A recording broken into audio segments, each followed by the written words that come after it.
Hola, ¿qué tal? Muy buenos días. Mi nombre es Alma Yesenia Peña y esto es Café con Derecho, tu cita legal con shot extra de aprendizaje jurídico. Y en esta mañana de febrero, muy temprano, como siempre saben, a las 8 de la mañana estamos iniciando otro capítulo de este programa que tiene dos grandes pasiones. La primera es tomar cafecito, compartir con ustedes y la segunda gran pasión es hablar de temas de derecho. En esta ocasión, quiero platicar con ustedes de un tema denominado criterios Daubert. Y hablar de criterios Daubert significa hablar básicamente de prueba pericial.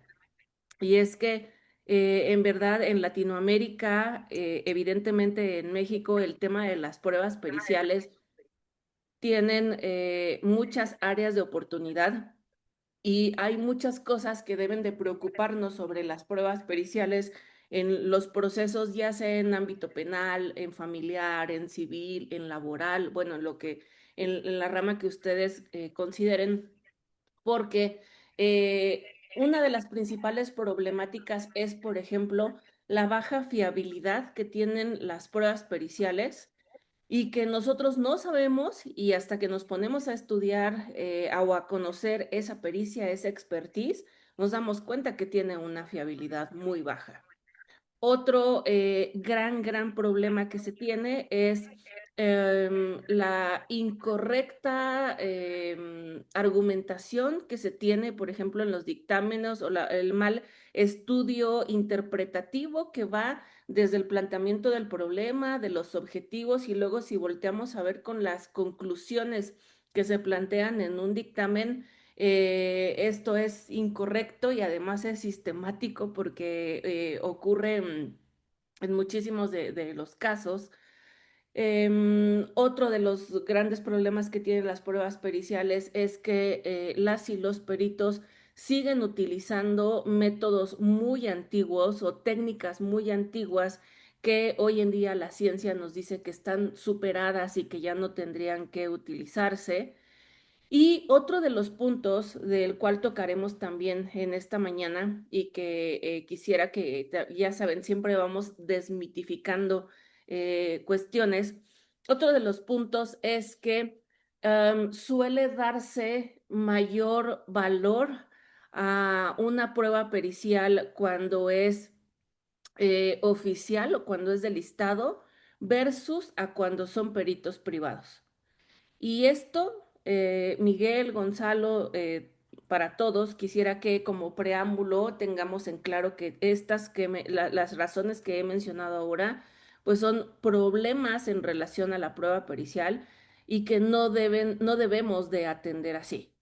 Es decir, como aclarando este último punto, el hecho de que en un caso tengamos a un perito particular, no significa per se, Gonzalo, que tendríamos que restarle valor por el hecho de ser particular, ¿vale? O sea, su calidad de público o de privado, Reina, de entrada no es una cuestión que afecte directamente a la valoración de la prueba en sí, sino lo que se valorará de la prueba es, perdón, toda esa conformación en cuanto a prueba pericial, pero de inicio no discrimino porque tal vez Miguel es perito oficial y Gonzalo es perito privado. ¿Sí me explico? Entonces, cuidado con estas cuestiones. Vamos tomando cafecito, ¿les parece? Iré haciendo unas pausas para que me den chance también de ir tomando café. Gracias, Gonzalo, ya te vi con la taza también.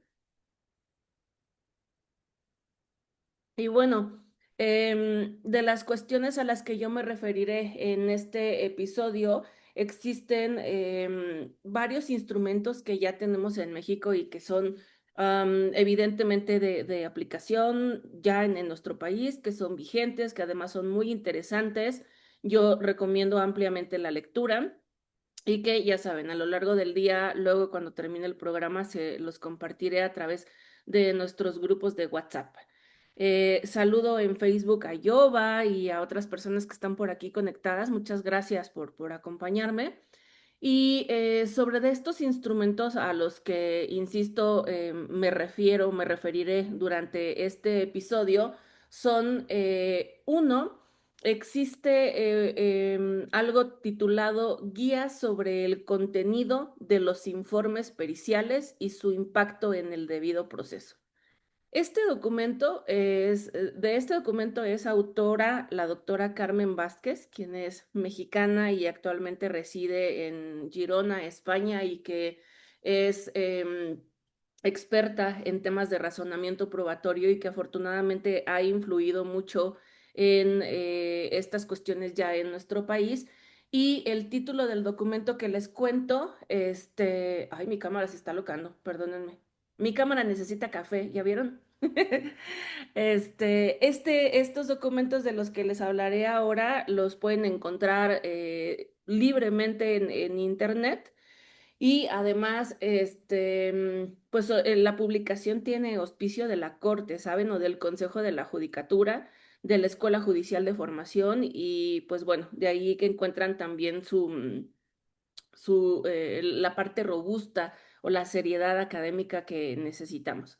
Además de esta guía sobre el contenido de los informes periciales, recuerden que en el episodio pasado platicamos también o utilizamos como referencia el manual de razonamiento probatorio, y pues claro que les recomiendo también toda la bibliografía en relación a la autoría de la doctora Carmen Vázquez, que es quien justamente en su línea de investigación doctoral se ha referido a estas cuestiones de prueba pericial, y también existe un manual sobre prueba pericial publicado por la Corte en nuestro país. ¿De acuerdo? Entonces, para referirme también, saludos también en Facebook, Eric Zavala Tlaxcala, Aristeo en Chihuahua, miren qué bien, saludos, saludos. Fíjense que tanto la doctrina como la jurisprudencia en nuestro país ya habla de atributos de credibilidad en las pruebas, ¿ok, Elías? Atributos de credibilidad en las pruebas, que esto va a tener, va a ser utilizado para el tema de la valoración de la prueba y es muy importante. Y, por ejemplo, en un libro que les recomiendo mucho, que se llama Análisis de la prueba, y esos autores son Twining, Schum y Anderson. Am, Dividen a los atributos de credibilidad de las pruebas. En las pruebas testimoniales se dice que son su veracidad, la objetividad y la capacidad sensorial.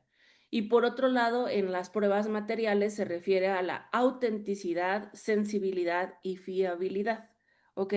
Y sobre de esto, ya la Corte en nuestro país ha generado algunos criterios, estos famosísimos, no sé si ustedes llegaron a escuchar de los criterios que está teniendo que se están teniendo desde Cholula y que son muy clarificadores respecto de estos puntos que estoy compartiendo ahora.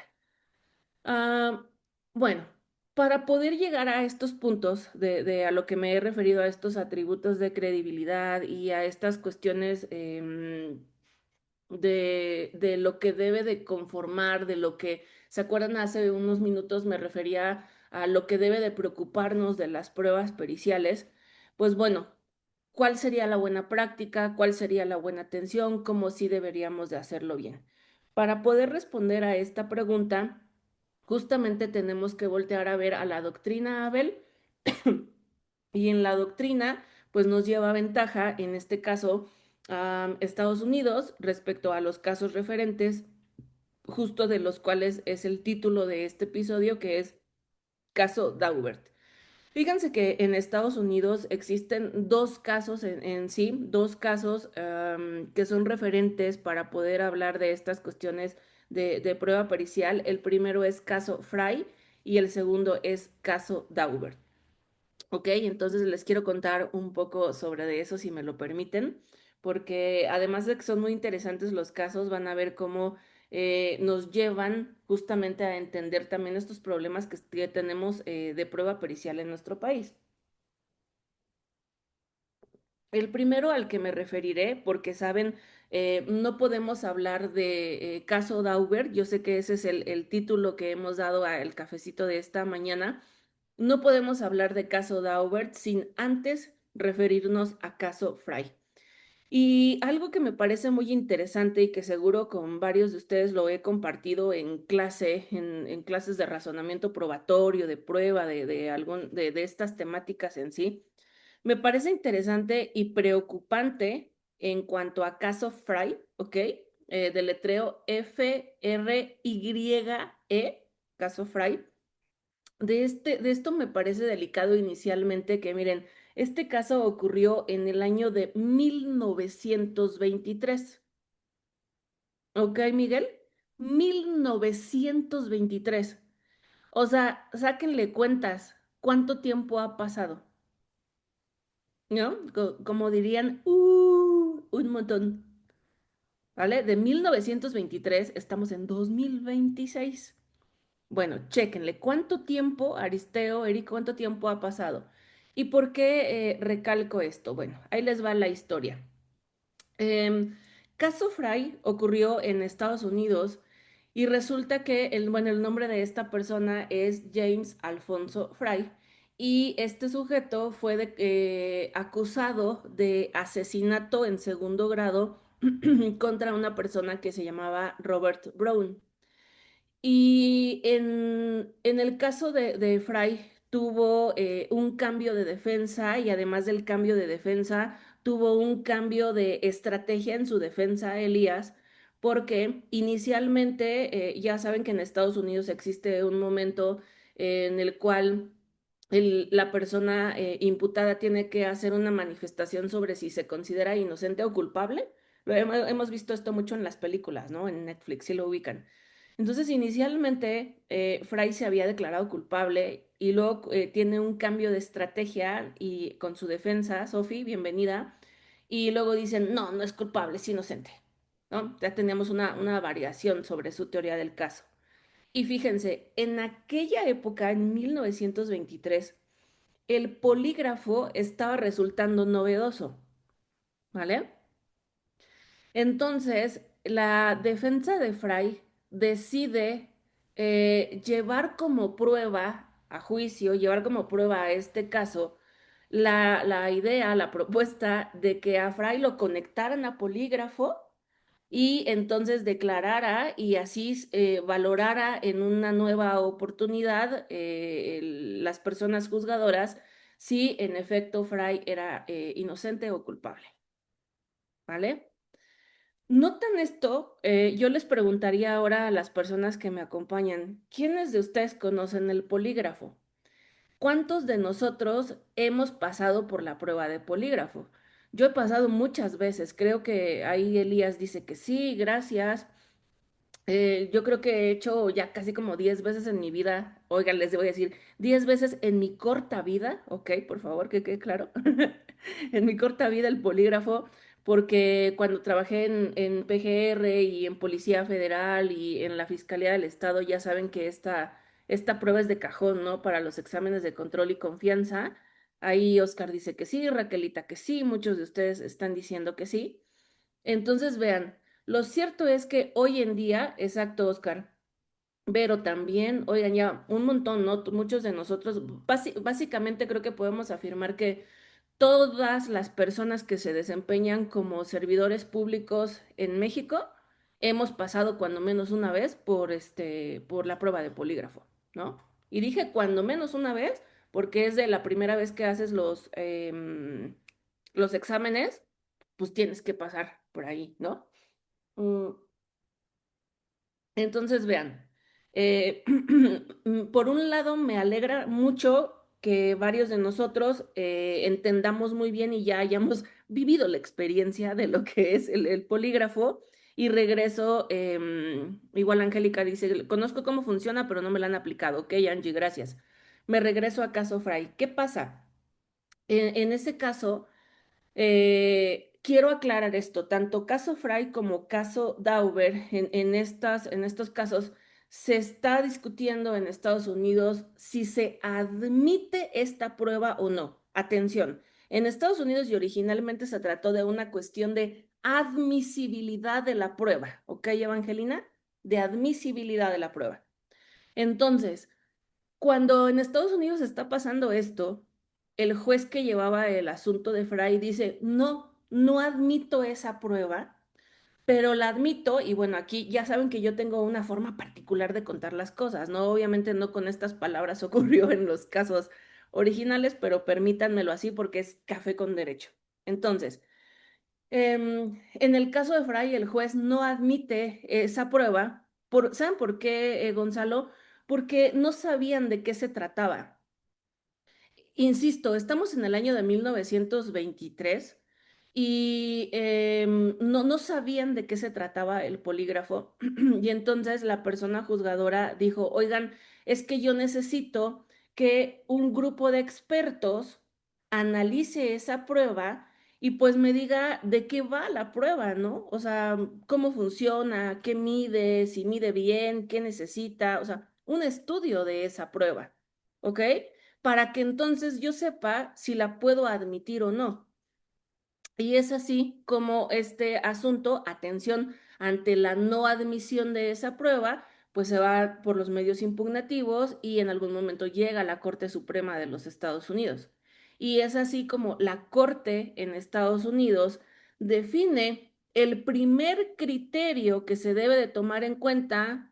Saludos Mauricio, querida Carolina Dip también, se define el primer criterio de lo que se debe tomar en cuenta para las pruebas periciales respecto de su admisibilidad, que ahora conocemos como criterio Frey, y que ahí les va. El nombre correcto de este primer criterio es de aceptación de la comunidad experta de referencia.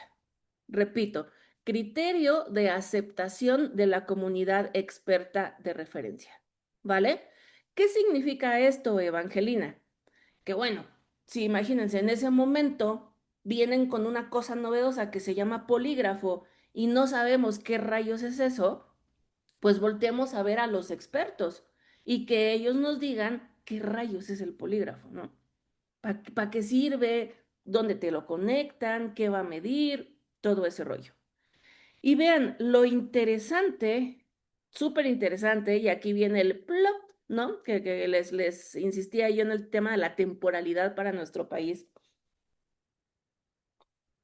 es que desde 1923 en Estados Unidos se dijo que el polígrafo no es un aparato que nos sirva para medir la verdad, ¿ok, Elías? Y tampoco es un aparato, Carito, que mida la mentira. Y a mí me llama mucho la atención porque, insisto, hoy en día cuando toco estos temas en clase con algunas personas, he conocido en 2025, 2026, en 2024, en esta temporalidad, he conocido a personas que creen que el polígrafo va a develar la verdad o la mentira, ¿vale? Y eso es un total error.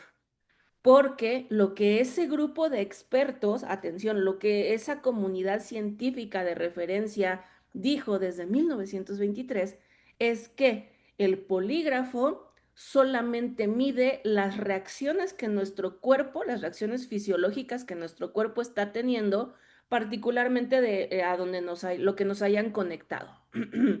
¿A qué me refiero? De lo que nos hayan conectado. Ustedes recuerdan que nos ponen aquí el brazalete este, igual con el que nos miden la presión, ¿vale?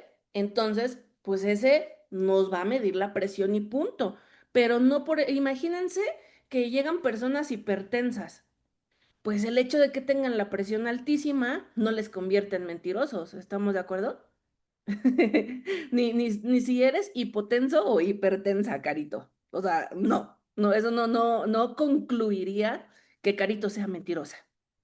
Y lo mismo como con todos los puntos aquí de donde nos conectan, insisto, lo que va a decir es pues indicadores de nuestro pulso, de la presión, de incluso del movimiento, de la respiración, porque ven que va un resortito aquí también por el pecho, entonces punto y se acabó. El polígrafo no mide ni la verdad ni la mentira.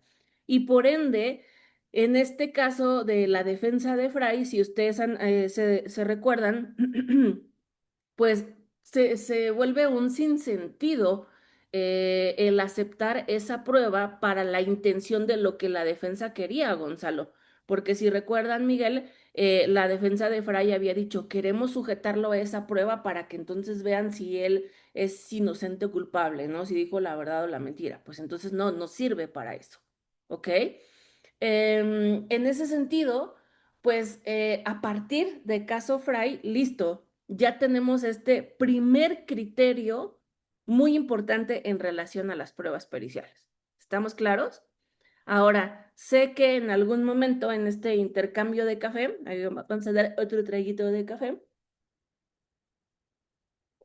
sé que alguien, no sé, mi querida Evangelina aquí iba a decir, oye Alma, ¿y por qué hoy en día sigue habiendo gente que va a la Secretaría de Seguridad Pública, a la FGR, a las fiscalías de los estados, a lo que ustedes quieran, a hacer exámenes de polígrafo? ¿Verdad? Ah, no tengo esa respuesta, pero me genera mucha crisis también. Tengo que recargar más café, Evangelina y todos, porque la prueba de polígrafo ya no tendríamos por qué utilizarla, ¿ok? Ya no tendríamos por qué. O sea, lo mismo para los servidores públicos es como de, le preguntan ejemplo, ¿no? Si Evangelina fuera, no sé, Ministerio Público, la conectan a polígrafo y le preguntan, ¿usted ha robado? Y Evangelina, no.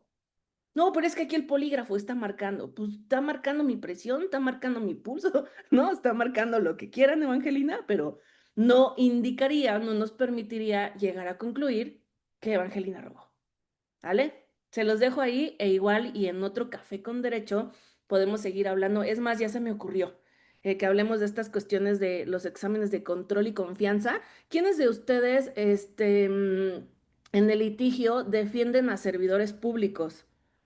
Porque es bien interesante también cuando llevamos la defensa de servidores públicos, derivado de estos exámenes de permanencia y estas cuestiones. Este es un punto importantísimo para atender. Exacto, Elías, muchas gracias. Bueno, entonces, hasta acá estamos con caso Fry, ¿de acuerdo? Es muy importante porque vean, ahora que pasemos a caso Dauber, me encanta toda la actividad que tienen en los chats. Muchas gracias. Ahora trata,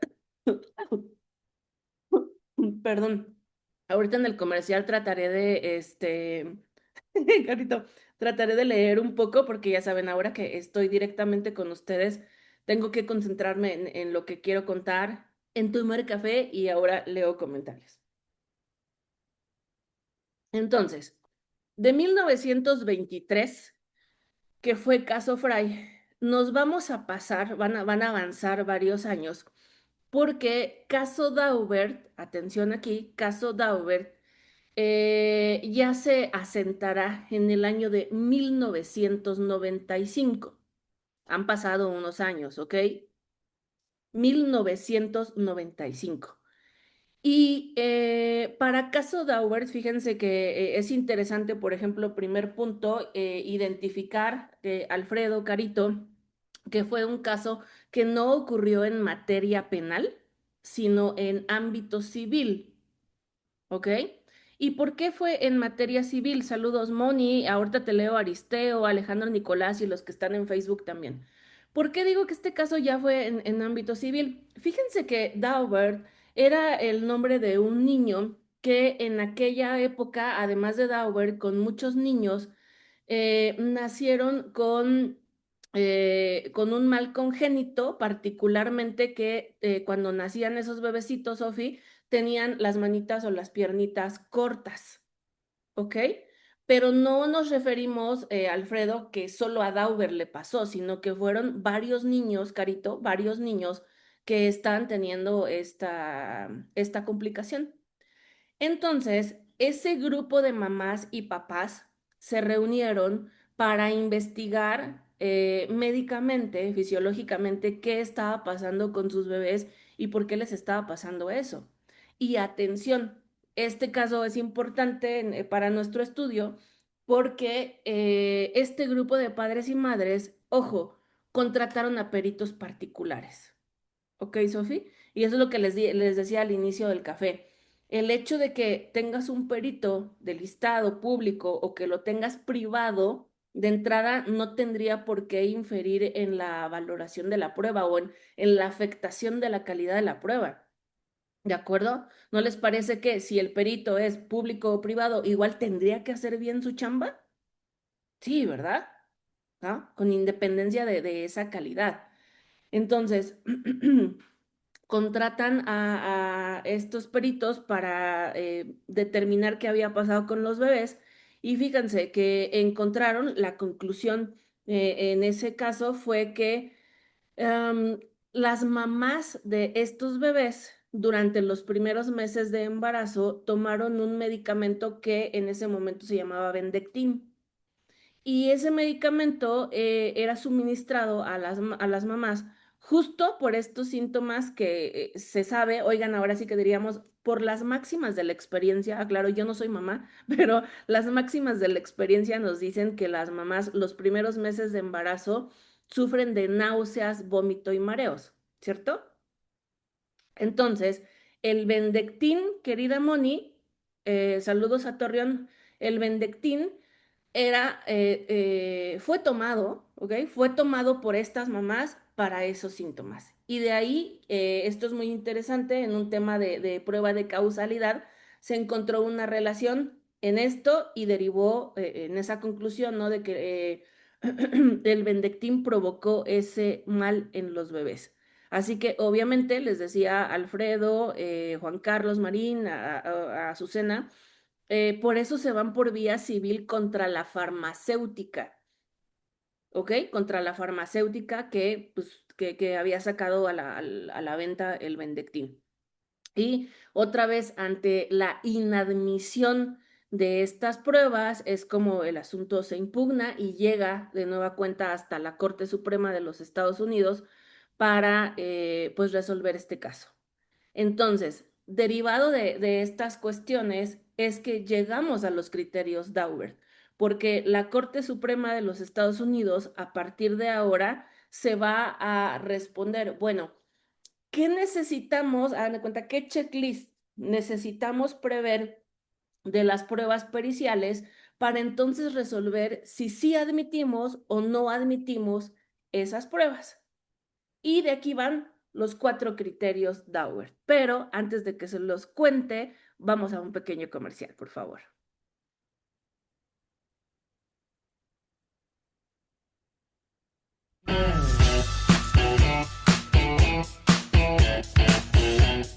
¿Quieres litigar como los mejores?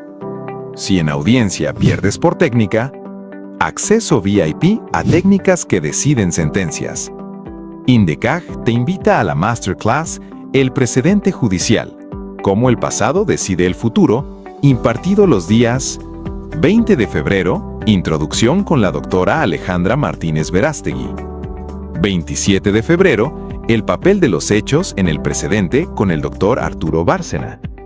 6 de marzo, límites del precedente judicial con el maestro Gilberto Miranda. 13 de marzo, uso del precedente en la práctica jurisdiccional con el maestro Aldo Valdés. Casos reales, aplicación inmediata. Inversión, 1,499 pesos. Inscríbete y únete al Círculo VIP. Cupo limitado. Inscripciones al WhatsApp 55 79 34 7752.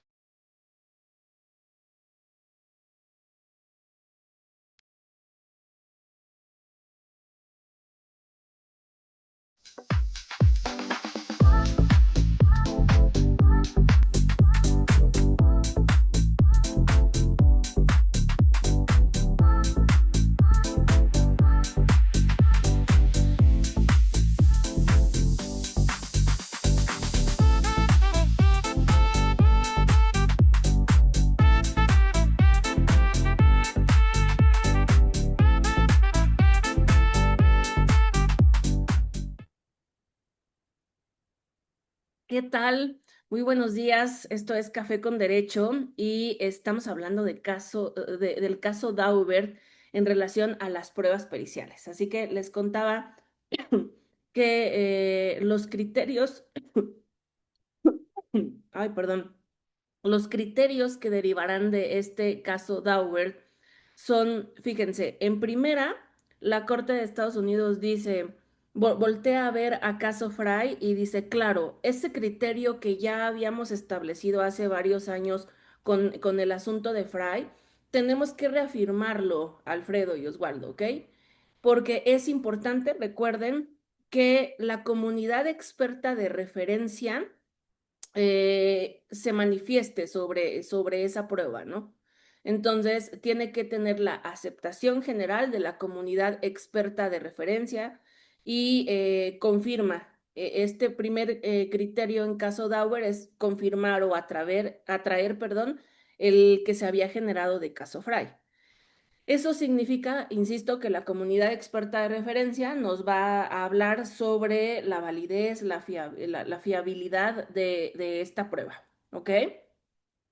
Sobre de este punto hago una pausa porque alguien de ustedes preguntaba en el chat, le pude leer ahorita en el comercial, que cuando me refería en caso Fray al tema de polígrafo, si no es la prueba adecuada, ¿cuál sería, no? Alguien de ustedes lo pregunta. Sobre de eso, yo les invitaría a que reflexionemos sobre un concepto que se llama objeto de la prueba. ¿A qué me refiero con eso, Jorge Arturo? El objeto de la prueba te ayuda a responder qué quieres probar, Carito, ¿ok? ¿O para qué? ¿Vale? Alma toma café todas las mañanas. ¿Cuál es el objeto de que Alma tome café todas las mañanas? Despertar, ¿vale? Es decir, ¿para qué tomo café en las mañanas? Para despertar. Y entonces, esta pregunta del para qué, Elías, tiene que ser así también con las pruebas respecto de lo que queremos probar, ¿ok? Y atención, cuando yo volteo a ver al polígrafo y me pregunto, ¿para qué sirve el polígrafo? Pues sabemos que la respuesta, Raquelita, es pues, para medir las reacciones fisiológicas del cuerpo. Listo. Pero en ese sentido, el polígrafo no mide la verdad ni la mentira. O sea, ese no es su objeto, ¿ok? Y esto va relacionado justamente a la validez, ¿vale? No sería una prueba válida para demostrar verdad o mentira. Atención con ello. Y ahí está respondida la pregunta que dejaron por aquí en el Zoom. Ahora, ya les decía, la comunidad experta de referencia es la que nos va a decir qué es lo que está pasando por acá. ¿Se acuerdan ustedes? A mí me gusta mucho traer también a colación que cuando estábamos en la pandemia y que pasó lo del COVID y todas estas cuestiones que nos sorprendieron a nivel mundial, ¿se acuerdan ustedes que salieron 1000 remedios para el COVID, supuestamente, ¿no? Y saludos, Normita, en Facebook. Muchas gracias por estar aquí. Y dentro de esos 1000 remedios, obviamente sabemos que lo que la comunidad experta de referencia recomendaba era vacúnense contra el COVID, ¿no? Pónganse la vacuna. Ok.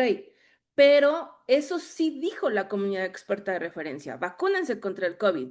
Pero lo que dijo el primo de un amigo y seguro a ustedes les tocó escuchar, el primo de un amigo dijo, tomen cloro.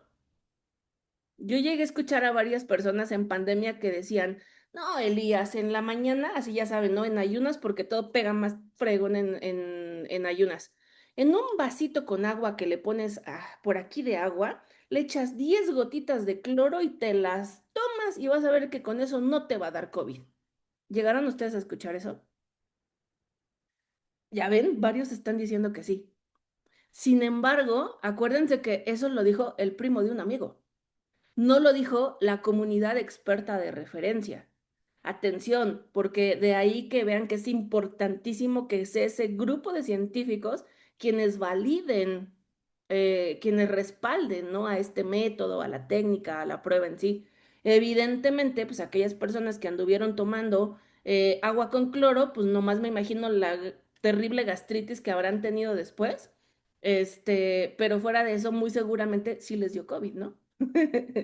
Y eso no nos ayudaba para eso. Entonces, atención, esto es importantísimo respecto, insisto, a esta aceptación general de la comunidad experta de referencia. Ahora, vean, segundo criterio. El segundo criterio se llama refutabilidad o susceptibilidad de contrastación empírica de los métodos o teorías utilizadas por el experto. ¿What? ¿Qué dije? ¿Qué quiere decir esto en cristiano? Bueno, significa que el método que el perito ha establecido para estudiar X cosa, para llegar a determinada conclusión, tiene que ser contrastado. El método o su teoría tiene que ser contrastada para analizar justamente si es válido o no. Lo que platicábamos con caso Fry, ¿se acuerdan también? Es decir, am, todo el mundo cree que el polígrafo mide la verdad o la mentira. Ah, ok. Pero cuando volteamos a ver y desmenuzamos todas estas cositas que tiene el polígrafo para verificar que la parte de acá está midiendo la presión, que el cosito que nos ponen aquí está midiendo nuestro pulso, que el resorte que nos ponen acá está midiendo, Sofi, la respiración, ¿ok? Estamos contrastando el método, lo estamos cuestionando. Y en ese cuestionamiento, Carito, es justamente a donde vamos entonces a palomear que en efecto cumple su objeto o no. Porque en realidad, o sea, te responde Carito si mide eso o no mide eso. ¿De acuerdo? Y ese es el punto, esa es una invitación también, querido grupo, a que tenemos que cuestionar a las pruebas periciales, tenemos que cuestionar los métodos, las técnicas, etcétera. Por ejemplo, ahora que veo a mi querida Normita Romero en Facebook, un abrazo chula, llega a mi mente, porque Norma es psicóloga forense, llega a mi mente, ubican ustedes estos test de dibuja una casa, ¿no? Que se llaman pruebas proyectivas. Dibuja una casa. Y entonces ya, Raquelita me manda la hoja con su casa y empiezan a ver aquí, ¿no? Como videntes. Aquí puedo ver que Raquel tiene un trauma en la infancia. Sí, sí, aquí está, porque no le puso ventana. Pues dices, a la madre, o sea, ¿qué relación tiene poner ventana, no poner ventana con, no sé, con la niñez de Raquel, ¿no? Que si dibuja la casa, a mí una vez en una institución me dijeron, dibuja un puerco. O sea, no sé de verdad qué onda con eso, qué rayos tiene que ver dibujar un puerco. Ya saben, el más común es dibuja una persona de sexo contrario al tuyo bajo la lluvia. Ubican el de una persona bajo la lluvia es súper típico. Entonces, justamente aquí la invitación, insisto, grupo, es a que nos cuestionemos dónde estaría, pues justamente la relación científica entre que Evangelina dibuje una persona sí con sombrilla o no con sombrilla, si se está mojando o no, y eso, justo qué efecto directo va a tener para que lleguemos a conclusiones como las que suelen hacerse de cuando se utilizan esas pruebas, ¿no? Entonces, vean, repito, este segundo criterio es justamente la invitación a cuestionar, ¿ok? A cuestionar el método o teoría utilizada, perdón, por el perito. El tercer criterio nos habla sobre la exigencia en la revisión de pares y me adelanto, el cuarto criterio es el rango de error conocido sobre de esa prueba, ¿vale?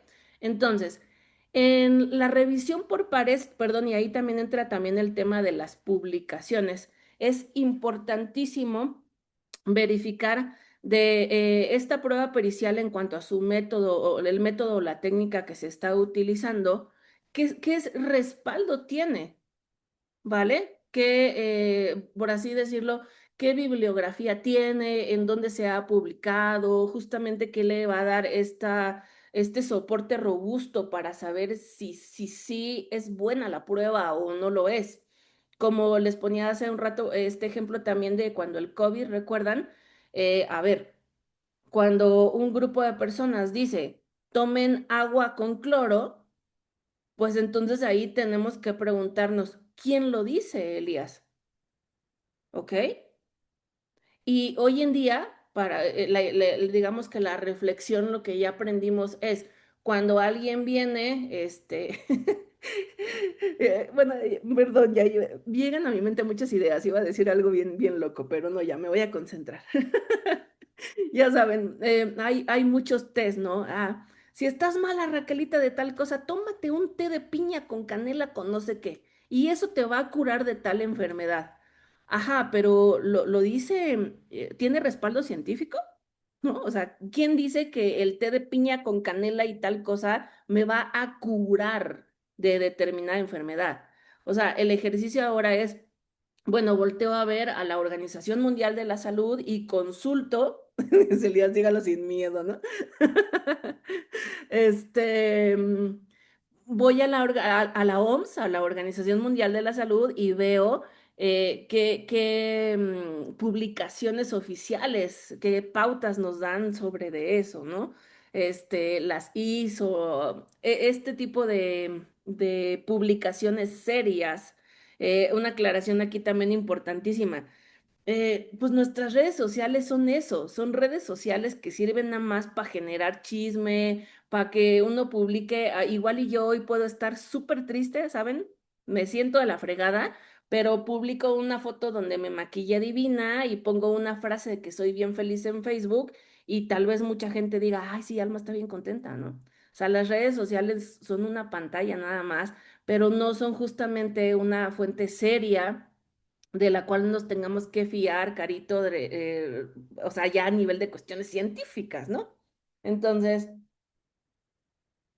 mucho cuidado con este tema de la revisión por pares y las publicaciones.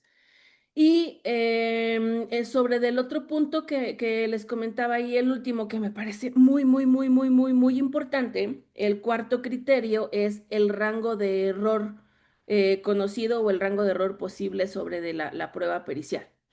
Vean, sobre el rango de error, quisiera que estemos todas y todos bien claros sobre el hecho de que no existe, atención con esta afirmación, no existe hoy en día ni una sola prueba que sea 100% fiable y que tenga un 0% de rango de error.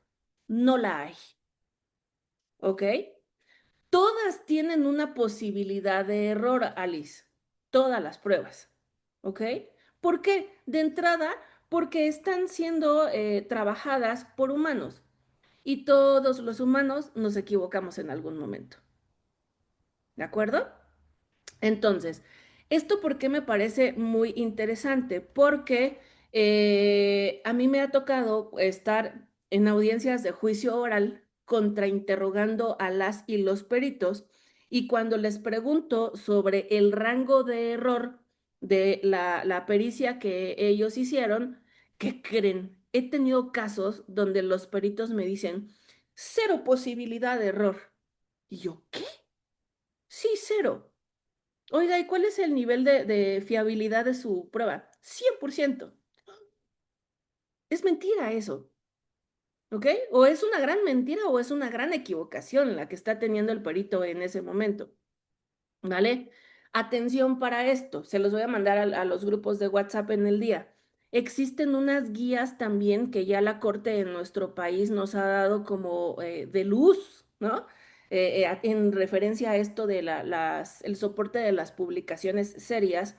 Y esas guías de, digamos, de interpretación también de determinadas pruebas periciales tienen establecido ahí el rango de error y por ende de fiabilidad oficial de las pruebas para que no nos choreen los peritos, Adrián, y cuando vayamos a juicio se la avienten, no de 100%. Recuerdo muy bien al último perito que contrainterrogué cuando me dijo que su prueba tenía 0% rango de error y 100% de fiabilidad, y yo le pregunté, ¿y por qué afirma usted eso? Y él me respondió, porque yo la hice. Imagínense. O sea, que como él había hecho su prueba, pues él decía, no me equivoqué, mi prueba vale 100. Y eso pues es un total error. Ahora, para ir cerrando, déjenme, tomemos cafecito. para ir cerrando, yo dije hace un rato que estos criterios, estos 4 criterios Daubert, en Estados Unidos se originaron por cuestiones de admisibilidad de la prueba pericial. ¿Se acuerdan de ese punto? De admisibilidad. Entonces, cuando me refiero a eso, Raquel, saludos Pepe, Eric, todos de inmediato dicen, a ver, si Alma está diciendo admisibilidad, esto me sitúa en etapa intermedia. ¿De acuerdo? Porque sabemos ahora en nuestro sistema mexicano, Roberto, que en esa audiencia intermedia, en esa etapa intermedia, es a donde la persona juzgadora de control va a decir, esta prueba sí pasa y llega a juicio oral o esta prueba no pasa y aquí, ¡pum!, le cerramos la puerta. ¿Ok, Abel? Sin embargo, atención con esto y es ya el punto conclusivo en este episodio, sin embargo, a pesar de que estos criterios surgen por cuestiones de admisibilidad de prueba, lo cierto es que hoy en día se considera una buena práctica, ¿ok? Se considera una excelente práctica fijarnos en los criterios Daubert desde el momento de la obtención de la prueba, verificarlos y cuidarlos ahí, Emilio, desde ahí, porque si desde la obtención, o sea, es decir, si desde la construcción de la prueba pericial estoy garantizando estas cuestiones de cientificidad, pues obviamente que me dan un tanto más de garantía de que cuando yo llegue a intermedia, esa prueba pericial va a pasar el filtro. ¿Estamos de acuerdo, Raquel? ¿Ok? Tendría que ser admitida. Y atención con esto, la buena práctica nos dice también, Noé, Roberto, que estos criterios Daubert deben de ser interrogados sobre de esto, ¿no? Debe ser interrogado y contrainterrogado en el momento del desahogo de la prueba y por ende esa información deberá de ser valorada. ¿A qué me refiero? A que en las técnicas de litigación, por supuesto que sí, podemos preguntar al perito sobre el método que utilizó, la técnica que utilizó, sobre quién valida ese método o técnica, sobre el rango de error, etcétera, etcétera, sobre de estos criterios de ahora. ¿Sí me explico? Porque imagínense, o sea, ¿saben en qué otros casos, en qué otra pericia, perdón, he visto que algunas fiscalías locales, sobre todo, esto no pasa a nivel federal, pero lo he visto más en las locales, tienen esta bronca? Los peritos de balística. ¿Ok? Cuando, atención, estos casos son súper comunes, las personas hacen un barrido sobre las manos de las personas para llegar a trabajar la pregunta de si esa persona disparó un arma de fuego o no, porque en la palma, en la mano, buscan el rastro de ciertas sustancias. ¿Vale? Los que son penalistas ubican muy bien este tipo de prueba. Entonces, sobre de esta prueba, hoy en día ya hay varias técnicas, Adrián, que se han estado superando rápidamente, ¿ok? Porque justamente nos dicen los expertos en balística que hace muchos años buscaban rodizonato. ¿Les suena ya la prueba de rodizonato? Seguro, sí. Ya muchos de ustedes dijeron sí. Bueno, ¿sí sabían que hoy en día esa técnica está muy superada? ¿Ok? Porque, atención, la comunidad experta de referencia nos ha dicho que, si bien es cierto, hace muchos años era re bueno y era lo que teníamos, ¿no? Buscar rodizonato y con eso concluían, ejemplo, Elías sí disparó el arma de fuego o no disparó un arma de fuego. Hoy en día sabemos que el rodizonato se queda corto y solo sirve para determinados planteamientos y ahora las pruebas develadoras tendrían que basarse en otro tipo de sustancias y no específicamente en rodizonato. ¿De acuerdo? Por poner un ejemplo. Y entonces, grupo, ¿cómo sabríamos esto? Solamente si lo interrogamos y lo contrainterrogamos y sacamos esta información en juicio. ¿De acuerdo? Entonces, Con esto yo cierro y quisiera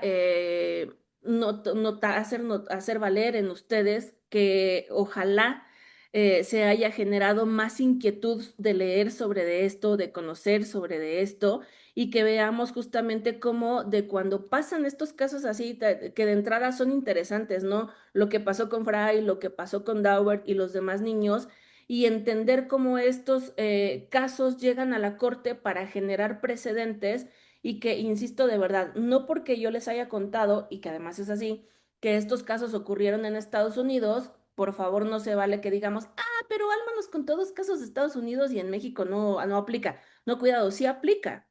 ¿Vale? Porque hoy en día, afortunadamente, estos criterios Dauer ya los tenemos muy interiorizados en nuestro país y sí son una referencia importante y de la cual pues todos nosotros como personas litigantes tenemos que poner atención, insisto, sin importar si ustedes se dedican al litigio civil, al familiar, al laboral, al penal, a lo que sea, porque estos aplicarían para, en general, las pruebas periciales.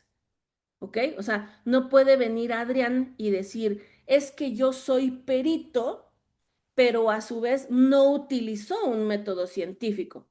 O sea, imagínense que Adrián dice, yo soy perito inmunológico, pero les recomiendo que tomen agua con cloro. A la madre, dices, entonces, ¿dónde está la cientificidad de eso, Adrián? Si nos anda mandando a tomar agua con cloro, ¿no? O sea, algo no nos cuadra. Y pues bueno, espero que esto haya sido de interés para ustedes. Ya les contábamos en el capítulo pasado que nos acompañó el maestro Alejandro, ¿se acuerdan? Aprovechándome de ser la conductora del programa y de tener cierta injerencia, ¿verdad, Adrián? Por la gran pasión que tengo sobre el tema de razonamiento probatorio, estamos generando ya esta nueva saga, ¿no, Adrián? Así habíamos denominado en otras ocasiones, una nueva saga de episodios sobre temas de razonamiento probatorio, ¿vale? Así que a partir de ahora, desde, ya había Alex por ahí, saludos, empezarán a notar y si ustedes están interesados e igual de apasionados que yo con los temas de prueba, únanse aquí a Café con Derecho e inviten a más personas también, por favor, porque estaremos platicando cada vez más de estas cuestiones de prueba que son muy interesantes y que incluso aprovecho ahora también para contarles que es justamente en el capítulo del día lunes tendremos a un experto en razonamiento probatorio que vendrá a hablarnos de estándares de prueba. ¿Vale? De estándares de prueba es el episodio de lunes y pues así nos vamos a seguir con estas cuestiones bien interesantes. Entonces, espero que hayan disfrutado mucho de este cafecito. Maggie, ya te vi, gracias por estar acá. Miren, Maggie ella sí es una experta, es científica. Maggie no nos mandaría a tomar cloro ni té de piña con canela, ¿no? Y ese tipo de cuestiones. Muchas gracias a todas las personas que estuvieron por aquí, a quienes escribieron en Facebook. Denme chance y en un ratillo más leo cada uno de sus comentarios y les voy respondiendo. Y veo que generó mucho interés este tema de lo de polígrafo y defensa de servidores públicos, ¿no? Entonces, ayúdame, Adrián, por favor, a recordar eso. Vamos a luego generar un episodio en particular de este punto y veremos que nuestro invitado especial justamente litigue o haga defensa de servidores públicos. ¿Qué les parece? Para que ahí analicemos. Algunos de ustedes preguntaban, bueno, ¿y entonces puedo tumbar esta cuestión del polígrafo con amparo? Sí, en mi experiencia trabajando en jurídico de una institución, siempre nos llegaban los amparos cuando en particular lo diré, ¿no? Cuando a los policías se les daba de baja porque supuestamente habían tronado el polígrafo, llegaba amparo. ¿Vale? Y en el amparo les dan la suspensión y ahí se vuelve un litigio bien interesante, pues de lo cual ya platicaremos en otra ocasión, ¿vale? Pero pues bueno, saben también que la parte bonita de Café con Derecho, además de aprender un poquito, espero que haya sido de aportación para ustedes en esta mañana, de tomar cafecito. Lo bonito ahora también es que con Naye y Adrián tenemos promociones. Gracias a ellos y a la autorización de la jefa, ya saben, de la maestra Cristina Ortega Camacho en INDECAJ, pues tenemos regalitos para los cursos, talleres o para la oferta académica que tenemos. Y Adrián, ¿Qué vamos a compartirles en esta mañana a nuestro grupo? Ayúdame, porfa. Sí, maestra, tenemos en puerta el curso de precedentes que ya inicia mañana. Por favor, no se lo pierdan. Es un curso que la verdad le costó mucho trabajo agendar a los ponentes, pero va a estar súper, súper. Los invitamos. No sé si nadie tenga ahí un poquito más de información que nos comparta. No, ya se echó para atrás la Naya, nada más dijo, vamos a regalar y dijo, no, porque me los cobra. No, sí Pero tenemos sí, el dato del curso de precedentes que inicia mañana. Fíjense que de entrada es modalidad híbrida. Si ustedes están cerca de Ciudad de México, Estado de México, pueden ir a la sede del Valle, ¿ok? Y van a disfrutar ahora sí que de café en la sede del Valle, porque tenemos coffee break. Y van a tomarse cafecito ahí con las y los profesores. Y también está en modalidad híbrida, ¿no? Para todos los que estamos en el interior de la República, pues podrán inscribirse también para tomar esta clase. Son ponentes de altísimo nivel y que pues ya notamos también todos que estas cuestiones de precedente judicial necesitamos actualizarnos porque es lo que viene ahora. Entonces, atención, vamos a regalar, ¿ok? Una beca, un cupo para este curso de precedentes judiciales. ¿Qué dinámica les ponemos? Ahí está, miren. Inicia viernes 20 de febrero con la participación de la doctora Alejandra Martínez, que es la clase uno y que es introductoria. Luego, siempre será este curso en días viernes. El viernes 27 de febrero, el doctor Arturo Bárcena Subieta hablará sobre el papel de los hechos en el precedente. El viernes 6 de marzo, el límite del precedente judicial con el maestro Gilberto Miranda Quevedo, que si ustedes recuerdan, él ya estuvo con nosotros en un cafecito con derecho justamente hablando de precedentes. Y lo que les contaba, el maestro Aldo Valdés Marcelo, que además será nuestro invitado de Cafecito con Derecho para este lunes, estará también impartiendo la clase el viernes 13 de marzo sobre el uso del precedente en la práctica jurisdiccional. ¿Ok? Bueno, ahí les va. Am,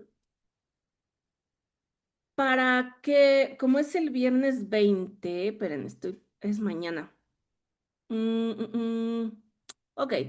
La mayoría de ustedes está en el grupo de WhatsApp de Café con Derecho, ¿vale? Y ahí pueden ver mi número, además de que muchos de ustedes ya lo tienen. Entonces, la dinámica es la siguiente.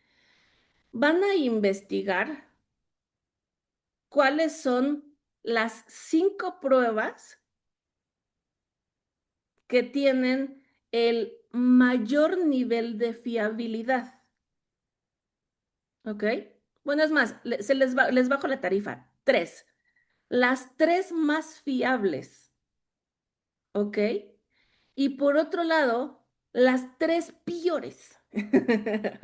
Las tres peores, las tres con el peor nivel de viabilidad, así las tres que son basurísimas, que están chafísimas, si me permiten la expresión, pero que las utilizamos, ¿no? Que están por ahí tipo polígrafo, pues para ponerles un ejemplo y me van a mandar un WhatsApp y me van a decir, Alma, las tres top son estas y las tres peores son estas, ¿vale?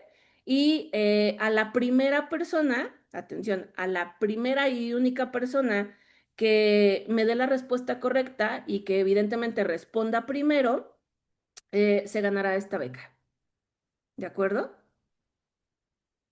Saben que siempre les contesto los WhatsApps y de todas maneras el lunes vamos a poner a Naye de interventora ¿cómo se llama esto en los concursos, no? De interventora de legalidad, taca, taca, taca, taca. El lunes les contamos quién se lo ganó. A ver si ahora sí quieren participar, porque otras veces les hemos puesto dinámica y ni me pelan, ¿no? Muchas gracias, maestra. Bueno, gracias a ustedes.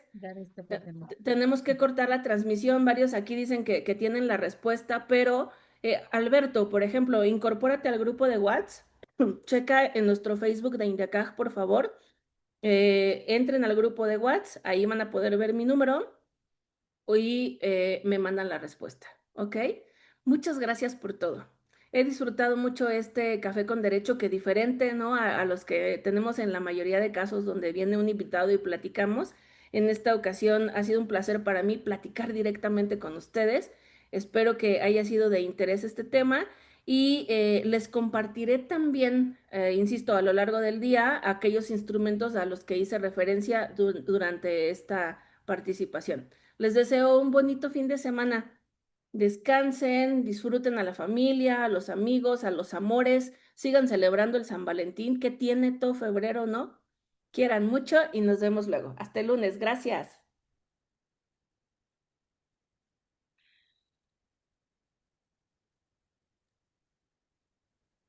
Listo, maestra.